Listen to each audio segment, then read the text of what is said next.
Hey, everybody. So we're here today with Dr. Timothy Coetzee, but we're going to wait a few moments and let other people get signed in. I do see the numbers rotating through very, very quickly. We do have a large audience that's supposed to be on here tonight. So we're just going to, chew the fat, I guess they say in old terms. And we're just going to wait a few moments and we'll just talk about nonsense, as I'll put it, for the first 2 minutes. And Dr. Coetzee and I were just speaking about things to do with like travel and how we both miss it so much. I mean, he's used to flying back and forth across the U.S. I too. Last year I was on the road for 160 nights, 160. Wow. That's a lot of air mileage. That's a lot of hotel time. It was a lot of great times, just being out there educating the MS communities back and forth, like crisscrossing around the United States. So, and I know you too. I mean, you run around from meeting to meeting. So, Yeah, going a lot of places.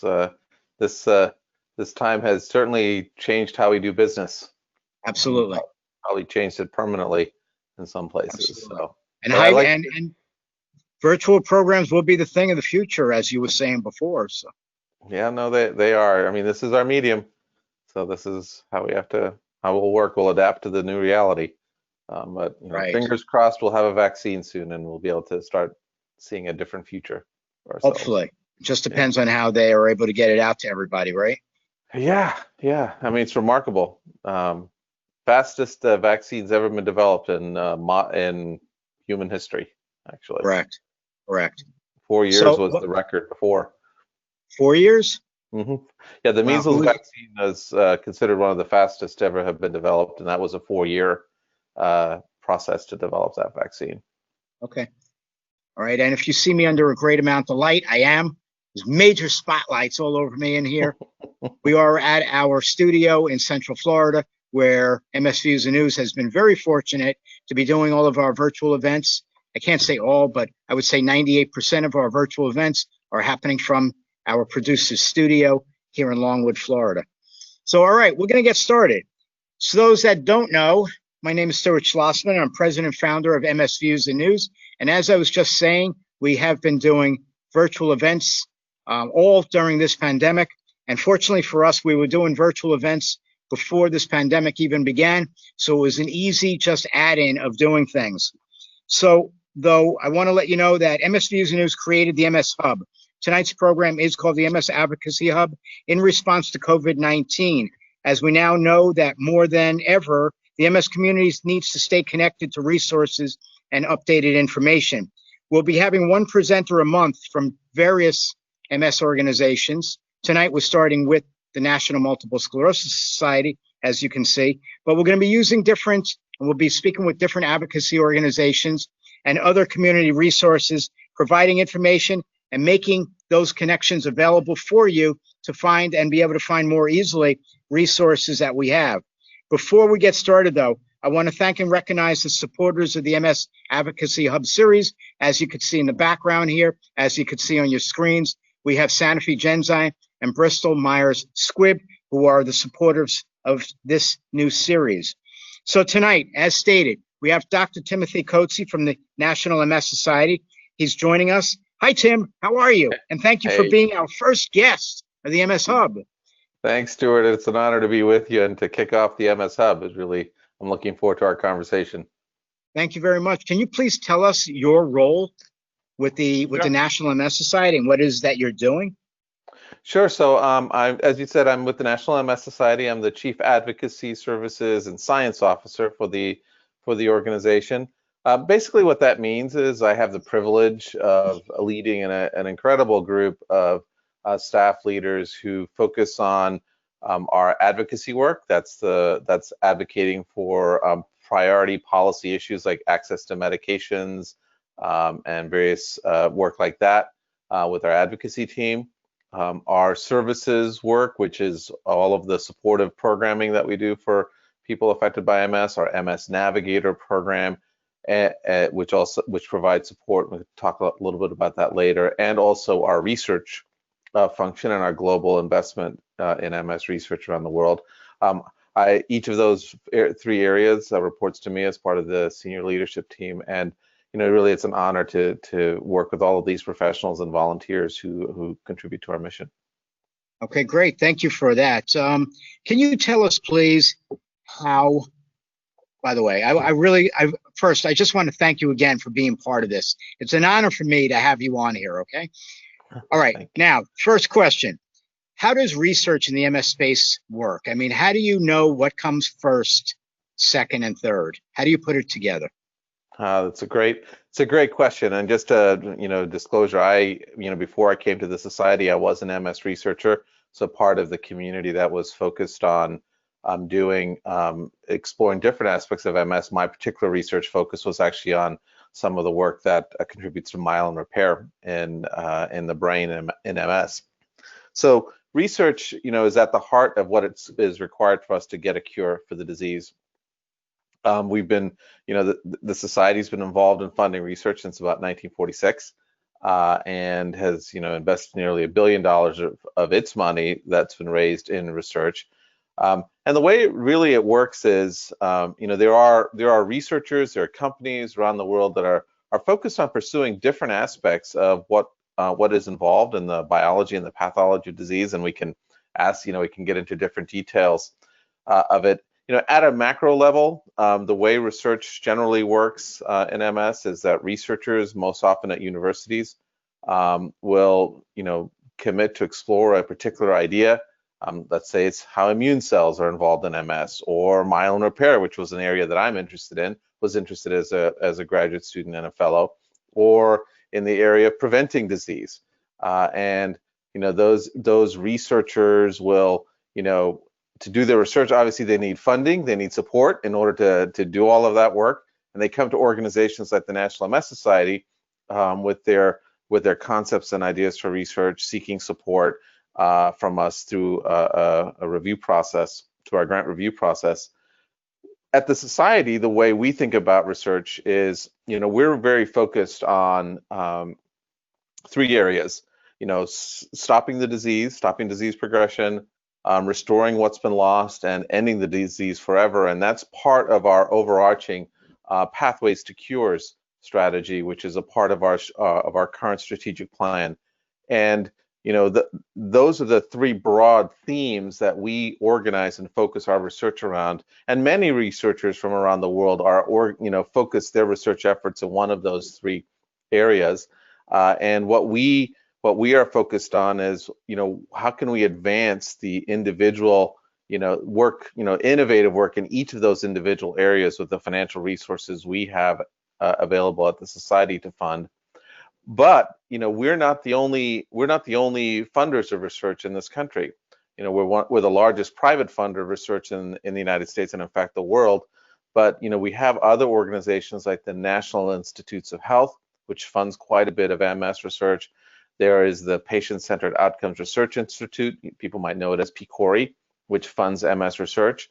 There's the Congressionally Directed Medical Research Program, which is funded through the Department of Defense.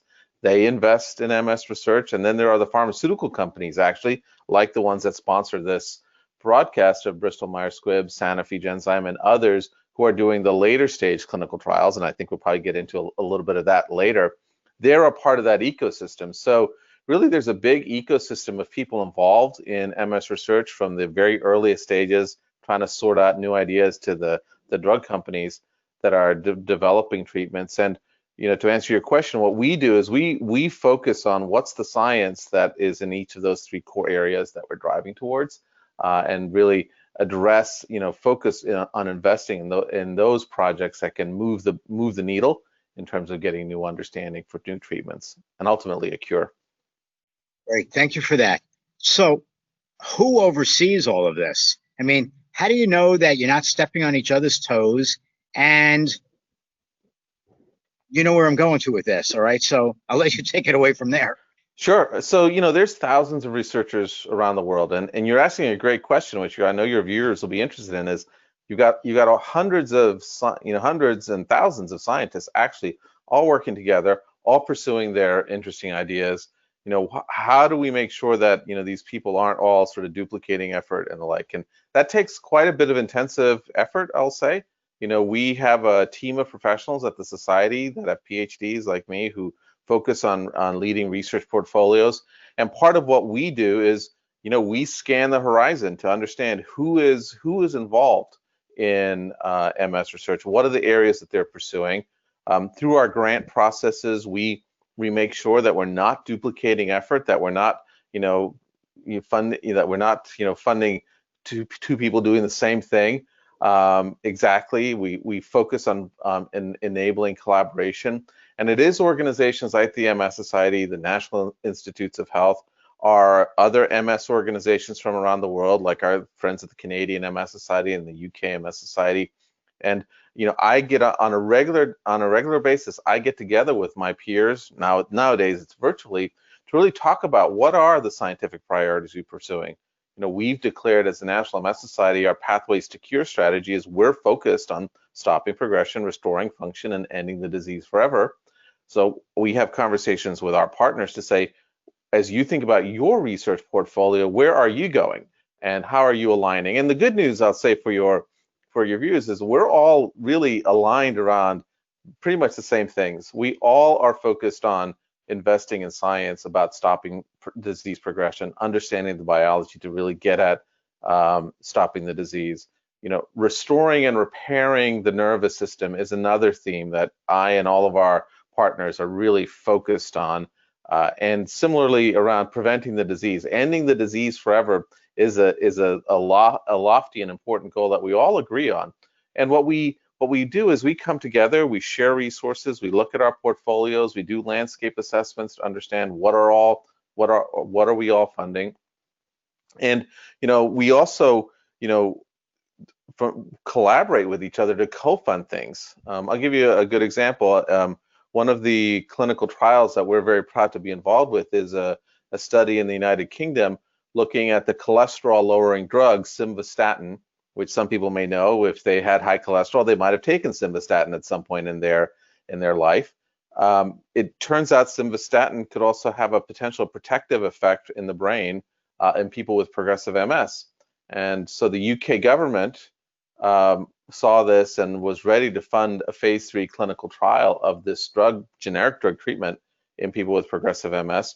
They went to the UK MS Society and said, we're prepared to invest in the study if you're prepared to bring forward, additional funding from your organization and bring other patient groups. And so really a conversation between my counterpart at the UK MS Society and us, and said, this is an important study. There's great science. Can we pool our resources together? And so this is the US Society put in about $1 million, and that was leveraged off of another $7 or so million that our partners in the UK put in. And so that's an example of how our coordination really is very active, and how we ensure that we're not duplicating effort and making the most progress for people with MS.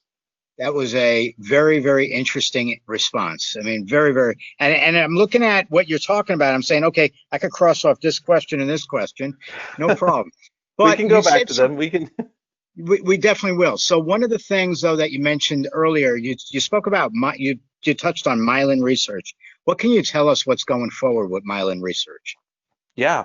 So like I said, when I got into MS research, that was the area that I was working in, now 25 years ago, actually closer to 30 years ago at this point. When I started as a young researcher in the MS field, nobody actually thought that myelin repair was possible.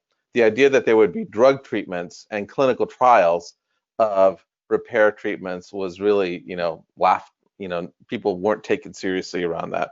And part of that was because the state of the science. We did not know back in the mid 90s that, it's possible that the brain could actually repair itself in MS. We didn't have the studies. Over time, we've developed, the knowledge and understanding that yes, in fact, the brain can repair itself in MS. And what we are also learning is that ability of the nervous system to repair itself actually goes down over time. So, unsurprisingly, probably to you, is that younger people, very young people, in fact, if they cut themselves, their body heals itself quickly. more aging individuals like myself, when we cut ourselves, our body doesn't heal itself as quickly, and the aging process really, affects many parts of our body in terms of its ability to heal itself, and that actually extends to the brain and the ability of the nervous system to repair itself. So Great. that's Thank been you. a really intensive focus over the last 15 years. And so here's what we know. We know that the brain can in fact repair itself. We know from work that we've been involved with Dr. Robin Franklin over at the UK that the aging process actually slows down the ability of the brain to repair itself.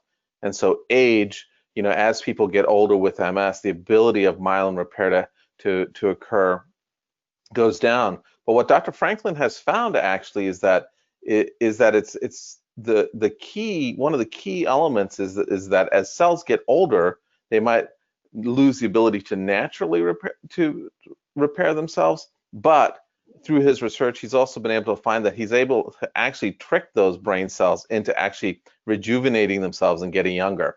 And part of what they're doing is studying different chemicals that can actually stimulate stem cells that are in all of our brains to promote to become basically young again and to promote repair. So that's one area. We've got different drug treatments that are being explored to promote myelin repair. We've had some disappointments in that area, but the good news is that we're actually doing clinical trials of drug treatments that can actually promote repair in the brains of people with MS. And while some of these trials have failed, they've also told what those failures are telling us is that yes, those drug treatments aren't going to be a solution, but we've also now figured out how to do trials of myelin repair agents, and that's an important step of progress going forward. And now we have 4 or 5 different treatments that are in testing, and I'm optimistic that we're just going to keep adding those in the portfolio, and that we'll soon have both disease-modifying treatments that target the immune system and treatments that promote myelin repair. Okay, thank you. All right, can you briefly please tell me about clinical trials in the MS world and how they can impact the community as a whole? Briefly, because we got a lot of questions. Tons We of got questions. a All lot of right, questions. I'll shorten my answers. So clinical trials are really an important part of how we get any new treatment. There are generally, you'll hear in the media and in research studies, 3 phases of a trial. So the first phase, what we call phase 1, is a trial where they'll take, say, 10 or 15 people, sometimes 20, who don't have the disease, and what they're doing is they're testing whether or not that drug is safe in people. So any drug that goes into phase 3 clinical trials has to go through phase 1 in order to demonstrate safety. If the drug is safe in individuals who don't live with the disease, then it moves to the second phase, which is a larger study. In this case, you'd have people with MS. And there the question is, in a small study, does that treatment change some aspect of the disease? I'll use an example of relapses. A lot of phase 2 studies will say, does this drug reduce the number of relapses in people with MS? And they'll do the study in about 50 to 100 people, depending on how many they need to get the answer. And if it shows that it has benefit in, say, in this example, reducing relapses, then it will go to the larger phase 3 study where you look at a few hundred people, sometimes 1,000 people, where what they're trying to do is mimic the use of the drug in the general population to assess whether or not it has benefit for people with MS. And typically, any drug treatment that is approved needs to show benefit in 2 phase 3 clinical trials, because the FDA is particularly interested in making sure that you can have a good result in one trial and not a good result in another trial, and they want to try to have reproducibility. If the treatment passes muster in the phase 3, then it goes to the FDA or the European regulators for approval. Excuse me. Does that work, Stuart? I'm sure it does. I'm sure it does. So thank you for that answer.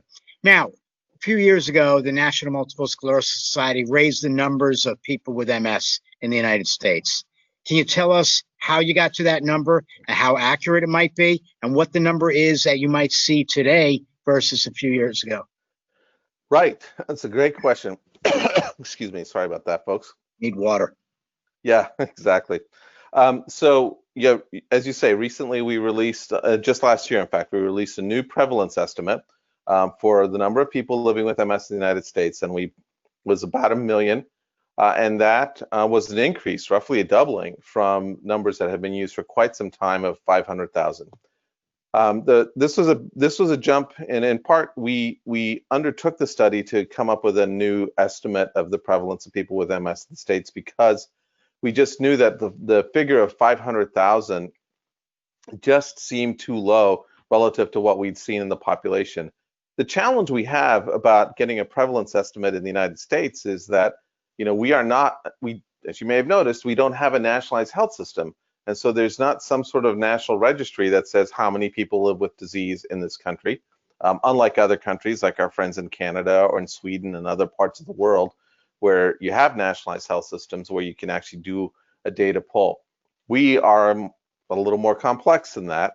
And so what we funded was an effort with some of the world's best epidemiologists to figure out how you could get an estimate of the number of people living with disease using the existing medical records data that we have in the United States. And so this was a very creative approach. These doctors figured out how to take data from, close to 140 million records. So we had the records from the VA system and the Department of Defense, Medicare, Medicaid, large commercial health insurance programs like United Health, where we were able to pool all of that data together, and then using a very sophisticated algorithm, we're able to identify how many people had MS within the algorithms, and then within that pool data set, and then evaluate, confirm the diagnosis. And from that, you came up with the estimate that there are closer to 1 million people living with MS in this country. And that was an important step in really creating a much more valid assessment of the number of people within the US. We thought it's really important that we do that because, as we look at want to engage in research, advocacy, and other things, we need to be able to say with confidence how many people live with MS in this country. There are some limits to what we have within the data, just to be clear. At this point, we're not able to say how many people live with relapsing MS versus progressive MS in the United States. Our data records in the US don't allow us to do that. We're still working through trying to get estimates of different races and ethnicity. We do know that based on the data, there's 3 times as many women have MS compared to men, but there are some limits within those figures. But it does give us a powerful start. And adds to the global prevalence, which I'll say the global estimate of the number of people living with MS was about 2.3 million.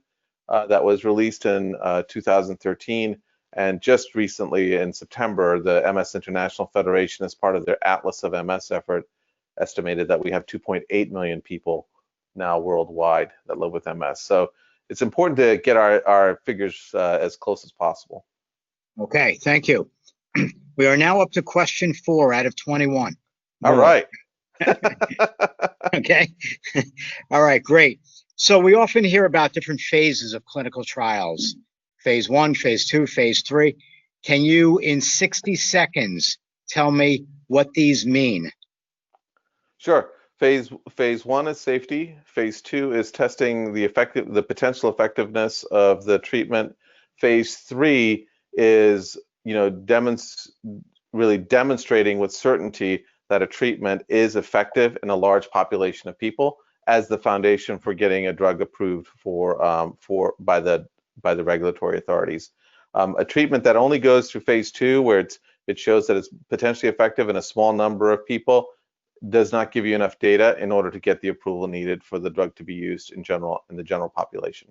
So after phase 3, customarily, how long does it take then for it to get to market?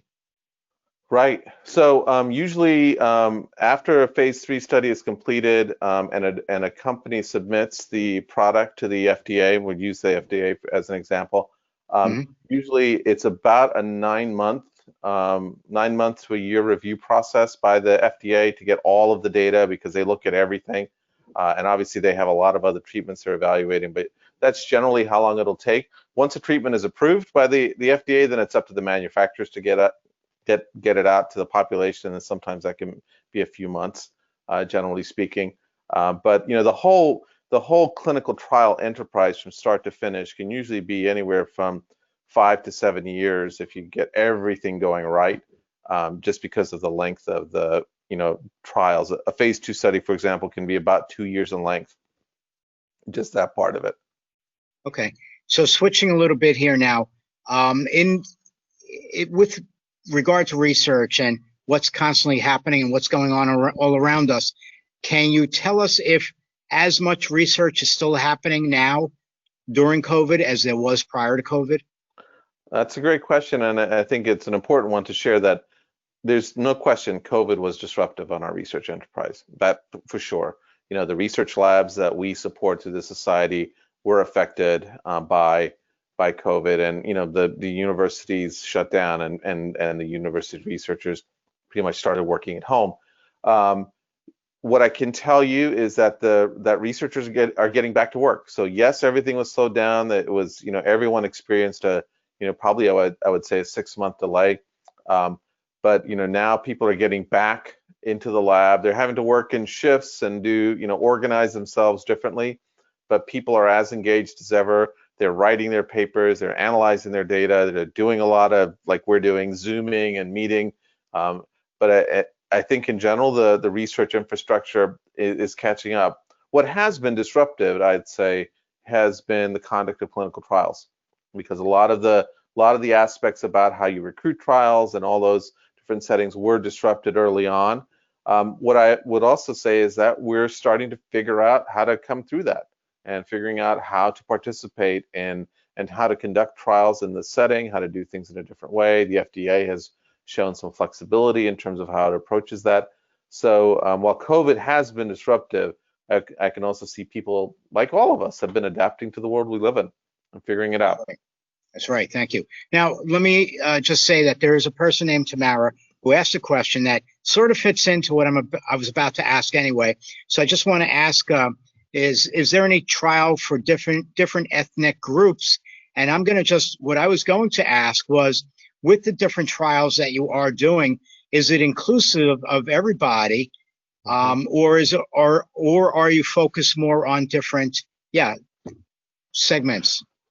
Right. So I think that's a great question that Tamara is asking.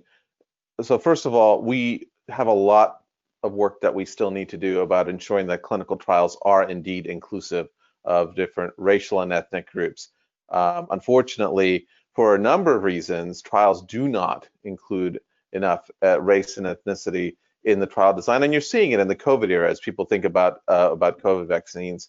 And this has a lot to do with where clinical trials are done, typically at large, academic medical centers that may or may not have a representation of people going to those centers. So that's one of the challenges. There are still concerns that that people in the community may have about participating in the trial, and so we do need to address that gap. It's one of the priorities for the National MS Society to begin to incorporate how we address greater participation by our underrepresented groups, both in research as well as in clinical trials.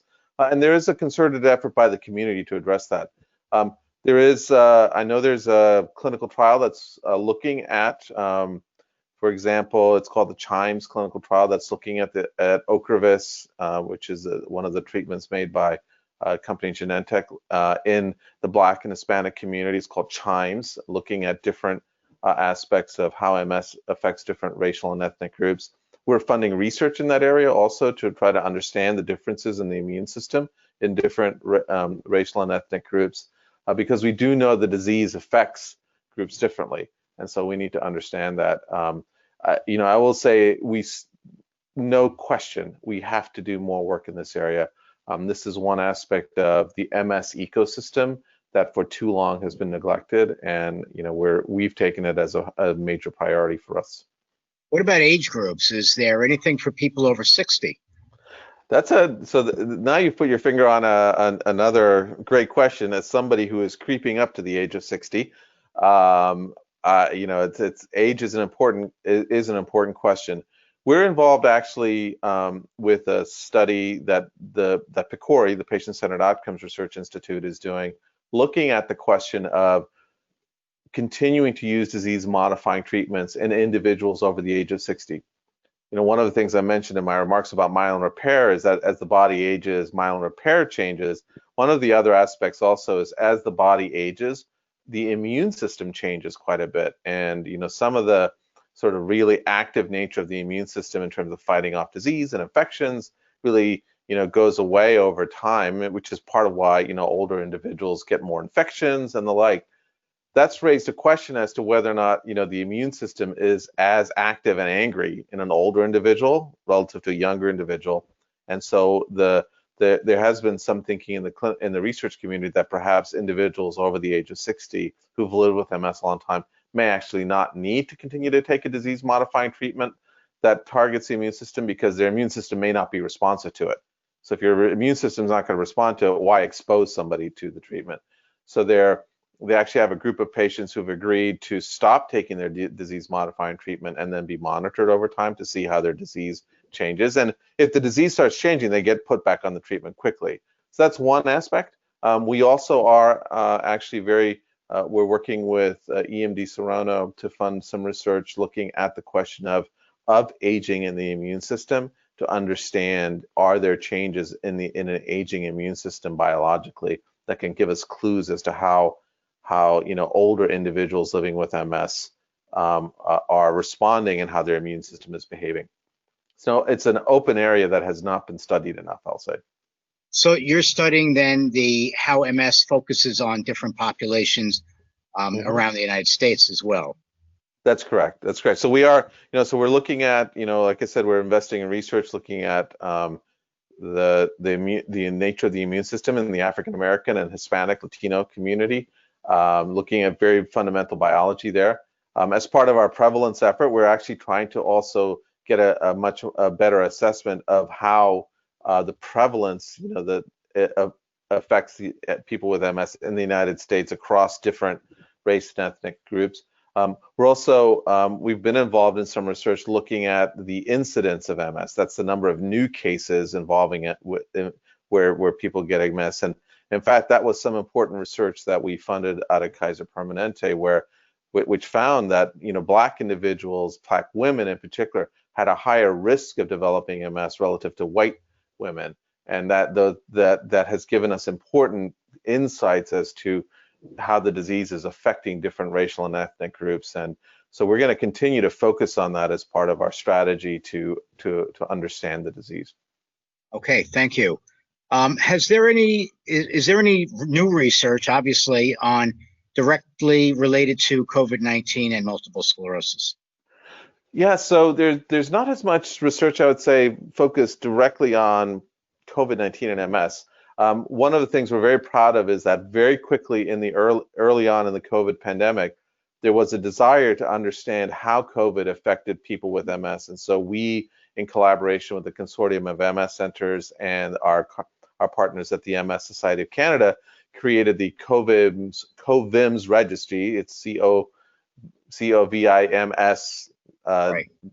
.org registry. Anybody can go look at that. And what this registry does is doctors who see people with MS who then develop COVID, then enter information on those individuals to tell us how they fared. It is now the largest registry of COVID cases with MS in the world. It's part of a global effort. Many of our partners in the world have created similar registries.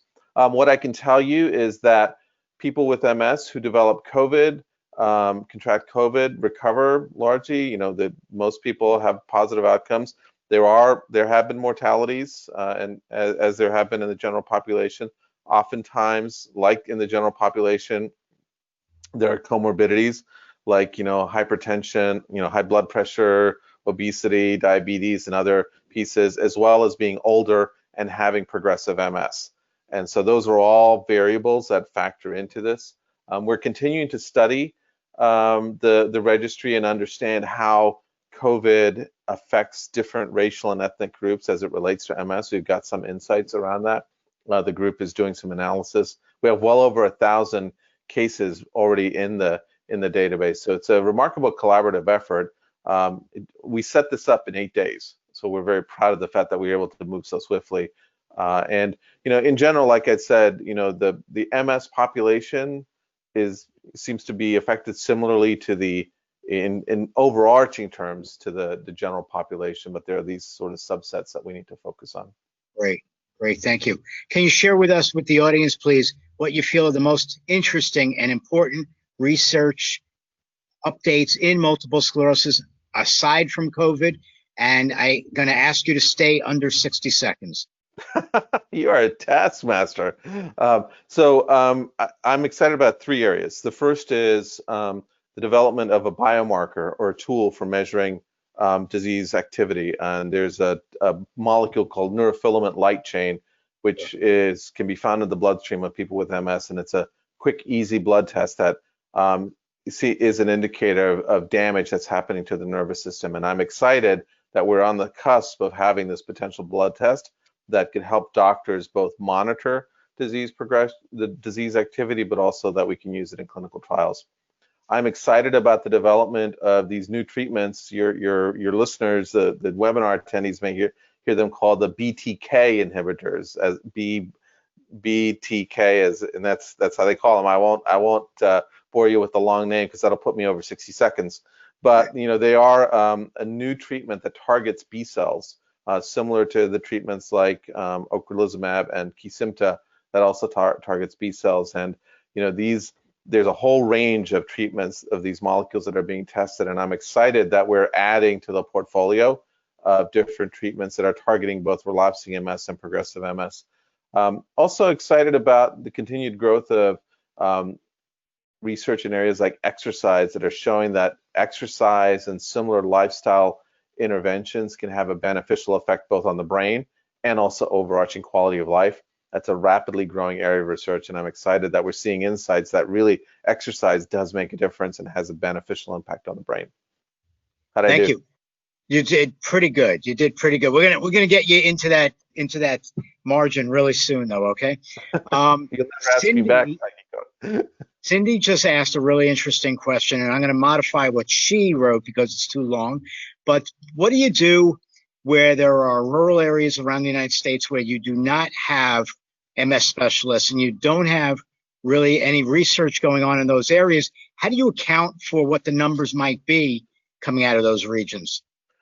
Numbers as in the prevalence? I would say, how do you get people involved with research that come out of these areas? Right. So that's a really, that's a great question, Cindy. Thank you for that. So we're concerned about rural communities for the reason you said that, there aren't the research communities, so people don't have access to clinical trials, and then people have to travel a long way to participate in a clinical trial. And they may not also have access to an MS specialist in that community. So one of our strategies as the National MS Society actually is to focus on community neurologists and reaching neurologists in rural communities so that, if they don't have an MS specialist, perhaps the neurologist who might see lots of different neurological diseases is equipped to be able to diagnose and treat MS and make a referral. We have a couple programs. We have a program called our ECHO program where we actually work with and train doctors in community and rural settings who aren't necessarily MS specialists, but equip them to be able to treat and see people more effectively. And we're doing that. We're rolling that throughout the country.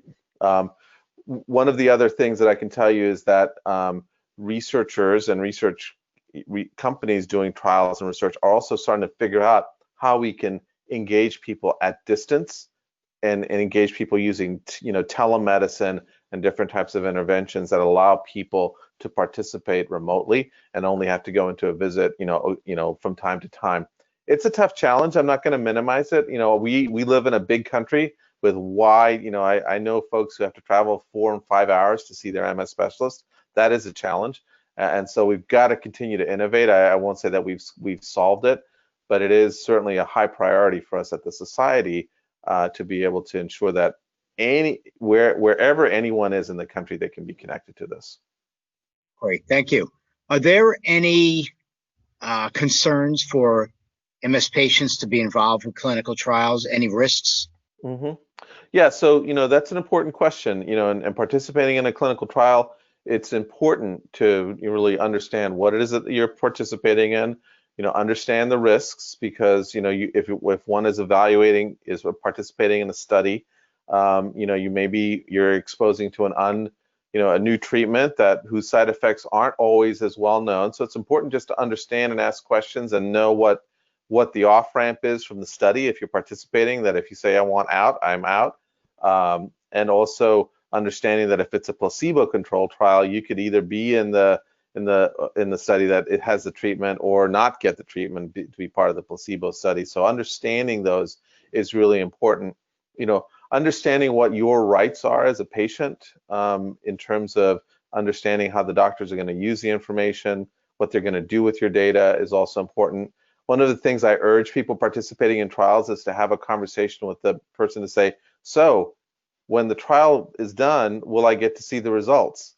And really insisting that you get to see the results. All too often people participate in trial and they're like, so what happened?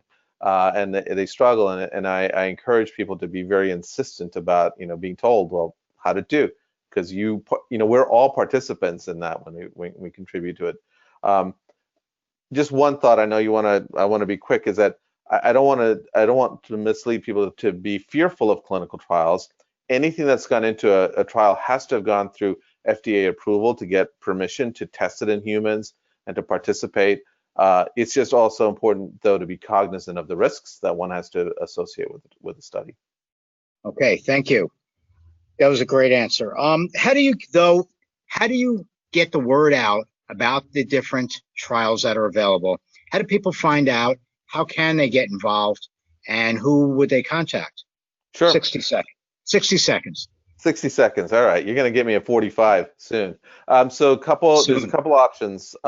First of all, you can go to the National MS Society's website, and if you go to our research section and it says participate in research, you can go there. You can see a listing of all the trials where people have asked us to know, what they're recruiting for, and it's searchable, and you can see who's recruiting for what study. That's one option. Another option that catches everything is a website called clinicaltrials.gov, and that's hosted by the National Institutes of Health, and there also companies are required to register and participate who they're recruiting for.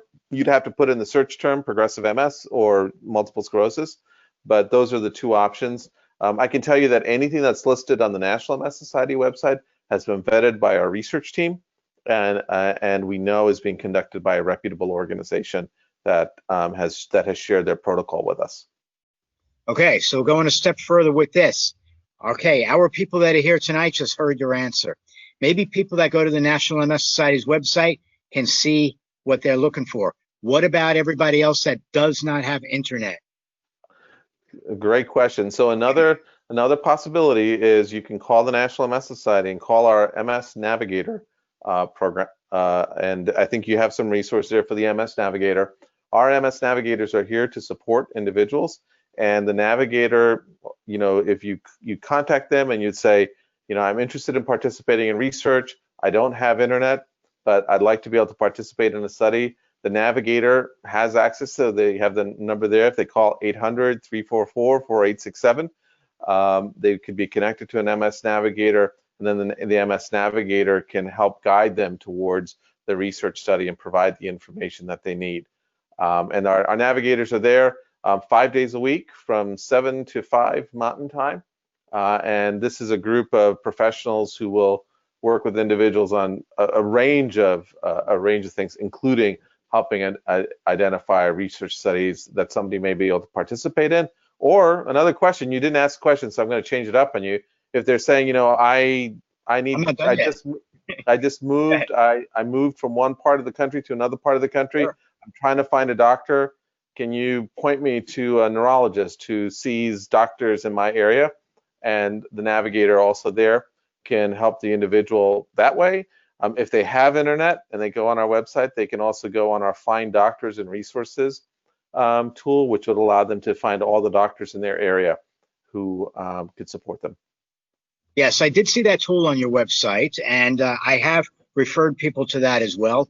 I try to keep updated on what is on that website. It makes it easier for some of the people who have hard times navigating. So I want to thank you for that answer as well. But so going forward, though, I just want to let everybody know, we just put on the screen what you were talking about the different resources. And for everybody that's here, you could click on what's shown as handouts, and on there are the PDFs, the images that we just showed on the screen. So you'd be able to go and grab that information, print it off, and have it for yourselves. And please share it with other people as well. And we still do have a lot of questions, so I'm still going to keep going here, all right? And then I can be here all night. We're going to get down to some of these 45-second ones real soon, all right? But for now, we'll stay at 60, okay? Okay. Can you tell us a little bit more about the MS Navigator program and how they would refer people toward research trials? Sure. So the MS Navigator program is a group of professionals that we have who work, across the country, and they serve as a resource to really be a supportive partner to an individual wherever they are on their journey.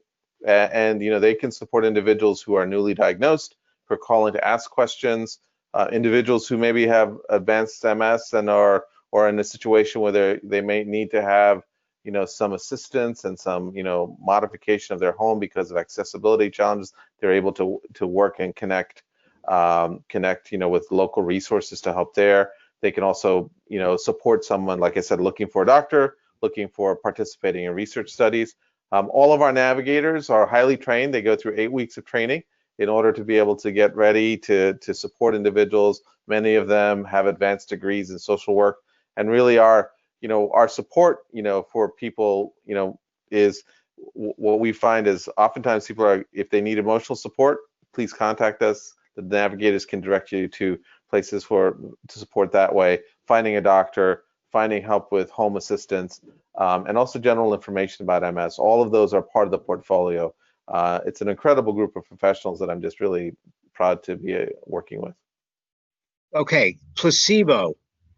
How do you keep people interested in doing the trials if they have fear of being put on a placebo instead? Yeah, so that's a great question. So a couple things, particularly for trials of relapsing treatments, placebo trials are no longer considered ethical. And so if they're participating in a study for relapsing MS, the trial will be either the drug that's being tested or something that's actually approved for MS. And so they don't have to worry about that. It's important. It's a tricky question because part of the individuals want to know, is this treatment going to have benefit for me? When you're evaluating a completely new treatment that we don't know if it works or doesn't work, it's really important to actually have a placebo arm because we need to be able to assess, does this treatment have an effect versus the other? And so it's important that we continue to have these placebo design studies so that these treatments can be evaluated properly and scientifically. I mean, we're seeing that in the COVID era, right, where individuals are part of a placebo or active. And so I think it's important that individuals understand and discuss that concern with their doctor, understand and really get information from them to say, so if I start having a relapse and I'm on a placebo arm, how am I going to ensure that I have good care? How am I going to ensure that I don't get damaged, that I don't get back? And the docs that are doing the trials will be in a good position to discuss that and really be able to help them understand what would be the off ramps from the trial if they want to get back on a treatment so that they can keep the disease at bay. Getting close to 60 seconds there, not quite 60. Not quite, but we'll say that it was, okay? It was great. Thank you. All right, what can you tell us now about therapies or therapies that will be coming for repairing vision and cognition? Yeah, so why don't we separate those two? So vision, so repairing the visual system, that's actually one of the most active areas for myelin repair. And several studies that are clinical trials of myelin repair agents actually are starting by trying to repair the visual system because we can actually measure pretty quickly if myelin repair is happening within the nerves that connect our eyes to our brains. And so that's actually an exciting area that I think will probably give us the most insight soon. Cognition is a different animal. We're trying to figure out, what parts of the brain are involved in affecting cognition in MS. If you were to pin me down and say, you only have 45 seconds, I'd say, one of the areas that we're going to be focusing on with treatments are what we call neuroprotective agents. These are treatments that prevent nerve cells from dying. And we think that part of what causes cognitive challenges in progressive MS, in MS in general, but also in progressive MS, is loss of nerve cells that die. And so if you can prevent nerve cells from dying, you can preserve neurological function and preserve cognition. That's the sort of a starting point for that. There's a lot about cognition that we don't fully understand. And I think that's one of the active areas that we got to explore biologically in MS. Right, thank you. So now let's talk about something that you just hit on as well, disease progression. How many clinical trials are happening for this from the National MS Society and outside? Right. So off the top of my head, last time I did the math on this, there was between 15 and 20 clinical trials, most of them in phase 2. There's about 5 or 6 that are in phase 3 right now of trials in progressive forms of MS. This is an area that I've been very active in the last 10 years through the Progressive MS Alliance, which the society leads. If you wind the clock back to 2012, when we started within the context of the Progressive MS Alliance, we had no drug treatments for progressive MS, and we had barely anything going on in terms of trials for progressive forms of the disease. So in an 8-year period, we've seen really an explosion of interest in progressive MS, drug and treatment trials. We're not anywhere near, the number of treatments like we have for relapsing MS yet, but I am excited that we're making we are seeing quite a bit of movement in this space. Great, thank you. Now, a question I just thought of, since we're talking about progression, and we know that you're doing a lot with PPMS trials, and we know that things were supposed to be out specifically for secondary progressive. What are you doing now? What is the MS Society doing now to cultivate more trials based on true secondary progressive versus active secondary progressive? You have put your finger on something that will be hard for me to answer in 6 minutes, let alone 60 seconds. Right. But I think that you've put your finger on something that's really important. We are actually we're quite dialed into this issue of what's the difference between active secondary progressive MS and inactive secondary progressive MS. There are some trials happening there. Part of the work that I do through the society is I'm involved with an international group of experts that's actually working now on these disease definitions and really trying to get at the difference. What's the difference between active SPMS, inactive SPMS? How do we design trials to tackle these different aspects of progressive disease? In the end, what people with progressive MS want to know is what's a treatment that can address my disease and prevent the loss of function that we see in progressive MS. And so at this point, a lot of our work is really focused on understanding the biology of progression so that we can then try to get these definitions more clearly defined. It's an evolving area, Stuart, I would say. And a lot of it is influenced because we're able to actually ask questions scientifically that we weren't able to do 10 years ago. And so quite a bit of the work is focusing on what we're learning about progression. How, though, will you get the FDA to understand the difference? Well, so that's a good question. So the FDA is, the FDA will tell you they listen to the scientific community. So part of what we will do is actually publish our statement and say, this is how it's evolving. And, they listen to the experts, and, they'll say, if you've changed, if your definition now is progression starts at the beginning, and so these labels need to be evolved to mean this or that. That's how they would. They will listen to the scientific and clinical community, and importantly, people with MS, which actually is an evolution that the FDA has done over the last 10 years as well. They're engaging patients, so I think that and that would be part of our policy and our advocacy with them to help them see the science. Great, thank you for that. All right, so let's switch a little bit now to what research is being done for cannabis. Cannabis. So there's not as much research as you'd think around cannabis. We've been involved in funding some research in this area. it's challenging because one of the challenges around cannabis is that it's still a Schedule 1 drug. And so because of that, the restrictions on scientists being able to conduct cannabis research are pretty high, actually. And so the rules by which both researchers and universities have to operate under so that they don't run afoul of the federal government are pretty high.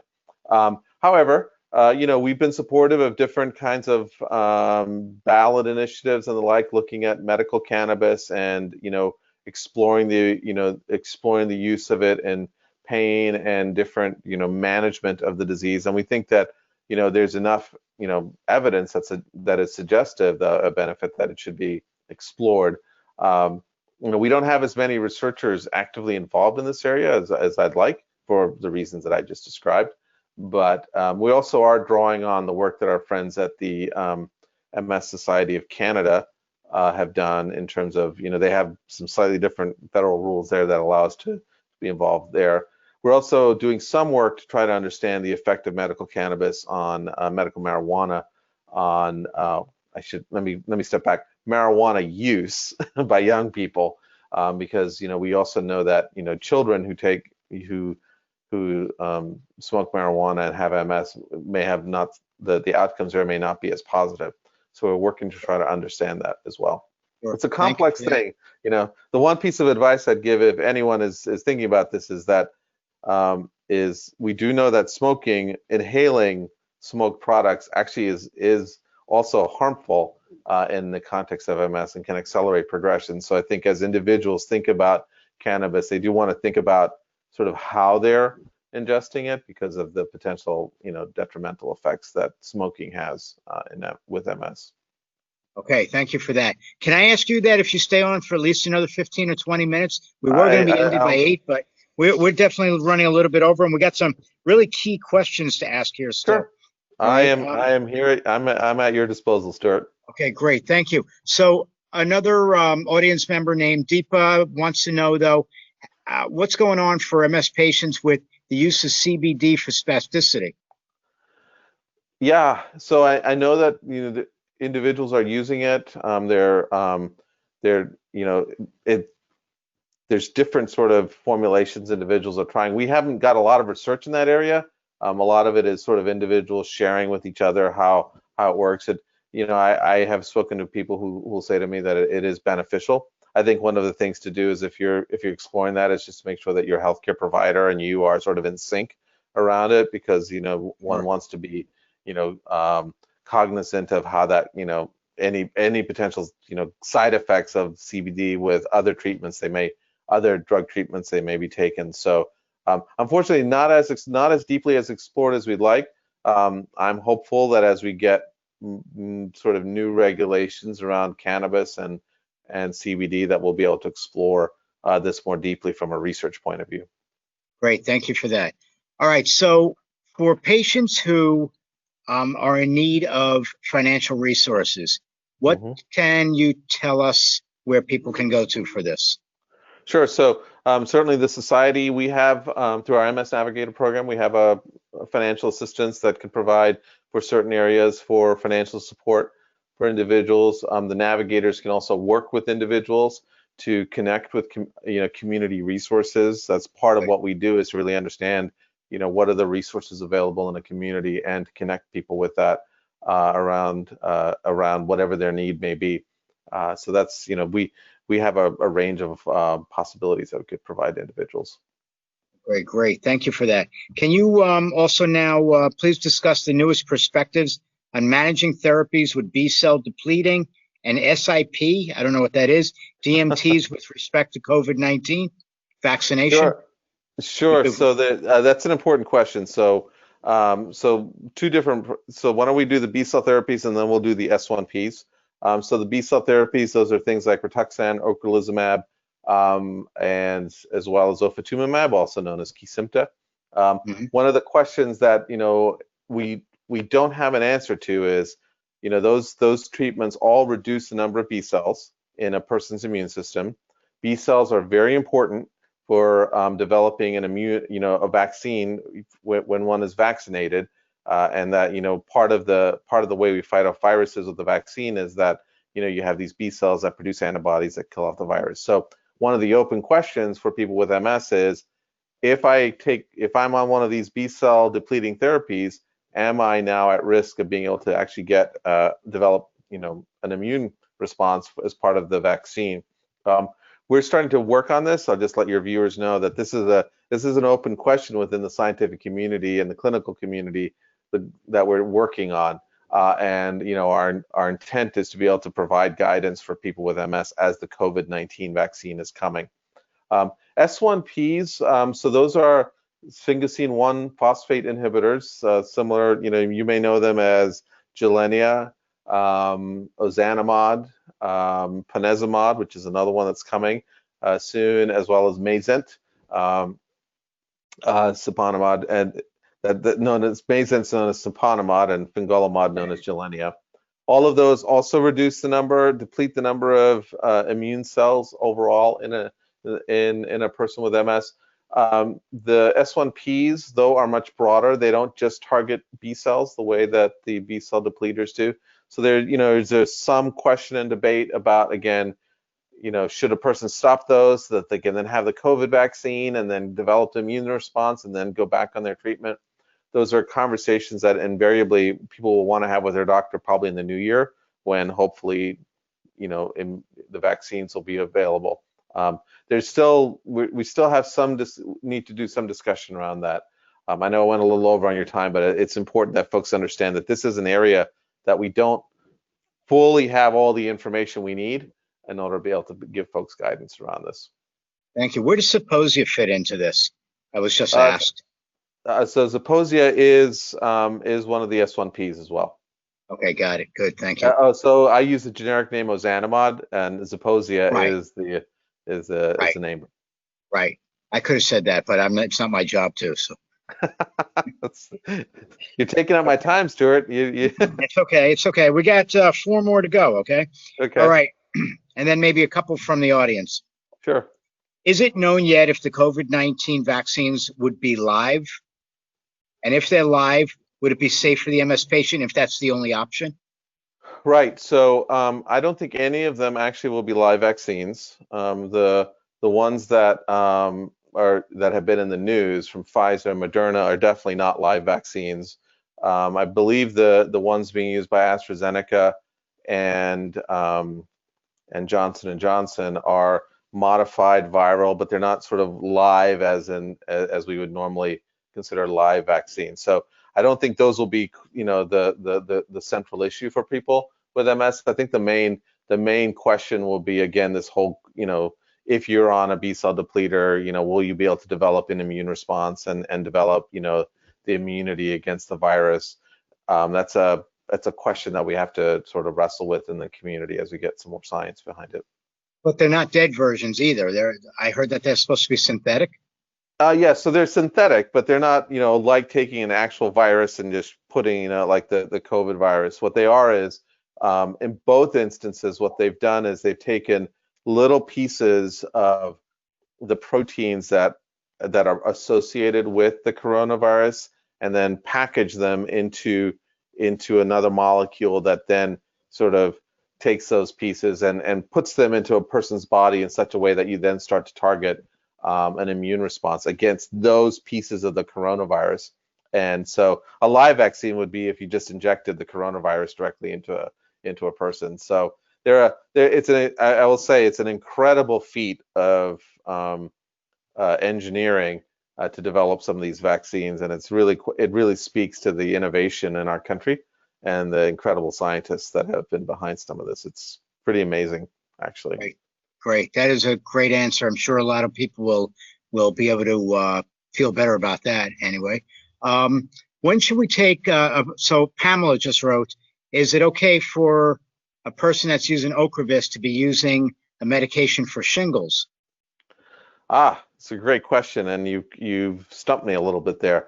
I am not off the top of my head certain on that, Stuart.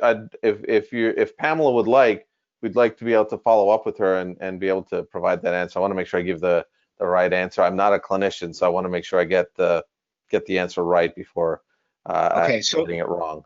yeah, if you could get back to me on that, then we'll get in touch with Pamela and we'll send her the Sure, information. Or certainly. if it's something that she can follow up with you directly, we'll just let me know when you're ready to give the answer and we'll get it to her and we'll have you guys get connected.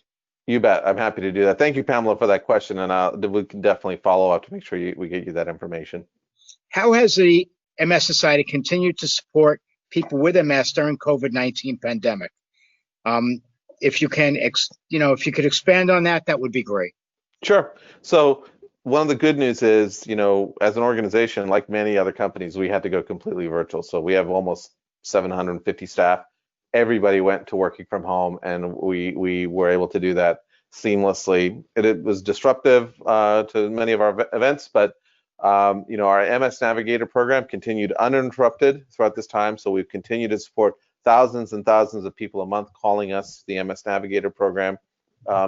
We have one of the important pieces that we found early on is people were asking us for information. What should we be doing? What should I think about my disease modifying treatments? So we created our weekly Ask an MS Expert series, which you may be familiar with. Every week, John Strum, who hosts the podcast Real Talk MS, hosts an episode on all sorts of topics related to MS, and we have experts for an hour, and then those are broadcast to Facebook and YouTube and also archived. We do one once a month in Spanish for our Spanish-speaking community as well. We've hosted a Ask an MS Expert with the Consortium of MS Centers for Healthcare Professionals, so we continue to support that way. Our self-help groups, which met, we have over 1,000 self-help groups. Many of those met in person. Now they've gone to meeting virtually. We continue to provide support mechanisms to our self-help group leaders so that we could have, we have hundreds of Zoom groups happening where people are connecting with each other. We also created a Facebook social learning group, if folks are interested, where we've got a few thousand people who are connecting to learn and be supported and, share with each other. Our one of the observations, like many people are seeing, right, is that isolation gets just more amplified in times like COVID. So we've really been focusing on ensuring that people can maintain that connection and continuity. And it's been great to see. I mean, some of our self-help groups that, whose members had been in one area and then they moved around the country, they're all reconnecting with each other via Zoom. And so people that, Right. to me, that's one of the most important things, like this show that you're doing now that lets people connect and get information they need. That's right. Thank you. So I'm going to take a question from the audience before I get back to the ones on paper, and that is that Shirley would like to know if there's any myelin repair trials in phase 3. So Shirley, unfortunately, the answer is there aren't any right now. The trials that have been going on have been in phase 2 setting. So at this point, we don't have a phase 3, but I am hopeful that some of the treatments that are in phase 2 will make it to phase 3 soon. That is one of our challenges right now. But maybe in a couple of years when Stuart lets me come back on the show, I can give you an update on that. Well, hopefully we could have you on sooner just so you could tell us that it's been done. Yeah. Oh, I'm happy to do that. I just figured since I'm going longer, you'll say, okay, he's not back on the show No, for I'm a not little going to while. ever do that to you. I would never, ever do that to you. Okay. So I've known you too long for that. Okay. All right. So you might have hit on some of this next thing that I'm going to ask. You might have spoken a little bit about it. And that is, though, can you tell us a bit more about what the society is doing to address the issues of progressive MS through the International Progressive MS Alliance? Sure. So the International Progressive MS Alliance is a group of 19 MS societies, along with 6 pharmaceutical companies and a number of really key researchers working together to focus on the issues of progressive MS. And I think for your viewers, it's really important to sort of get that figure. It's 19 MS organizations that before had never shared money, all coming together to pool their financial resources, pool our collective brain power, to then fund research without any consideration of which country the research is in. And that's just something that's really just a huge thing for the MS community, that you've got all of this shared resources together.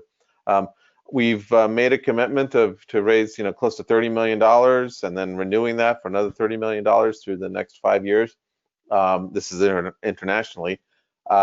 we're focused on a couple things. One is really funding research that is focused on understanding progression, because as you and I, in our conversation about active and inactive secondary progressive MS, we still don't understand what's happening in progressive MS biologically.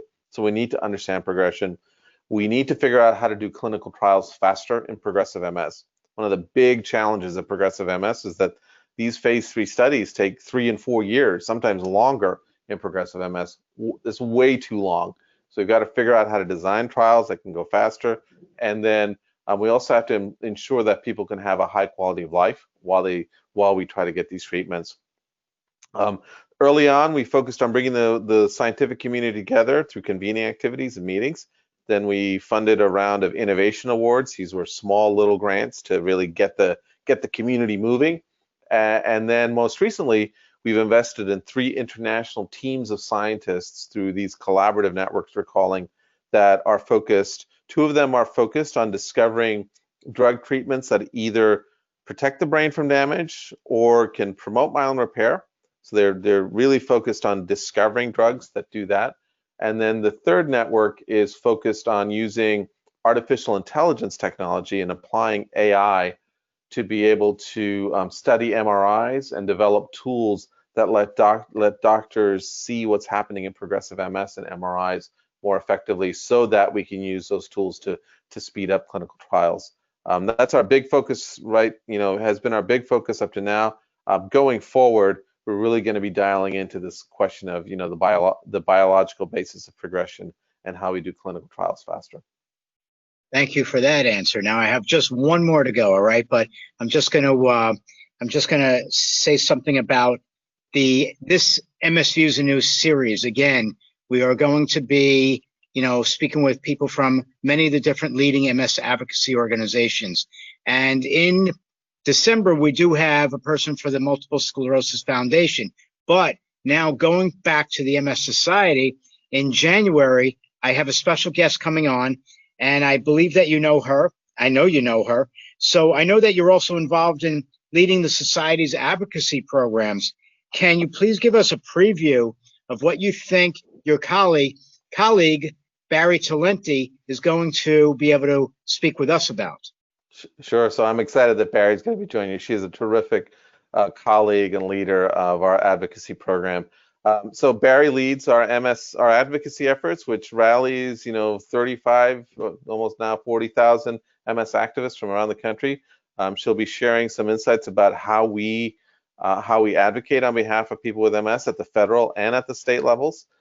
She'll talk about how anybody can get involved with our advocacy. Anyone watching the show can go to our website and sign up to become an MS activist.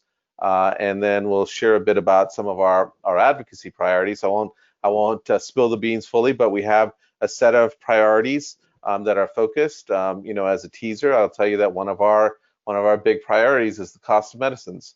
And I'm sure your viewers know the drug treatments in the United States are very expensive. And part of our concern is access to medicines. It's a big priority for us. So really, I encourage folks to listen to Barry. She's just a terrific leader, and I'm just so privileged to be able to work with her. Yeah, I cannot wait to have her on, and I have a zillion questions for her as well, to do with the advocacy, to do with the lobbying efforts of the National MS Society in DC, and so much more. And again, though, I want to thank you, though, for being online with us. I want to thank our audience and, of course, our supporters of tonight's event and this entire series. And again, Tim, I would love to have you back. Maybe we could have you back towards the end of this series so we could just wrap things up and see where everything has come together with COVID-19, with MS, and we'll see where we go. All right. Maybe there'll be a lot of groundbreaking research to talk about. So there'll be no lack of research. I'd love to come back, Stuart, and I really appreciate the invitation to be with you and your viewers. I really thank you for the work you're doing. It's an honor, and I look forward to coming back. Thank you, sir. And for everybody, have a great night. Be safe and keep your 6 feet of distance. Okay. Thank you. Indeed.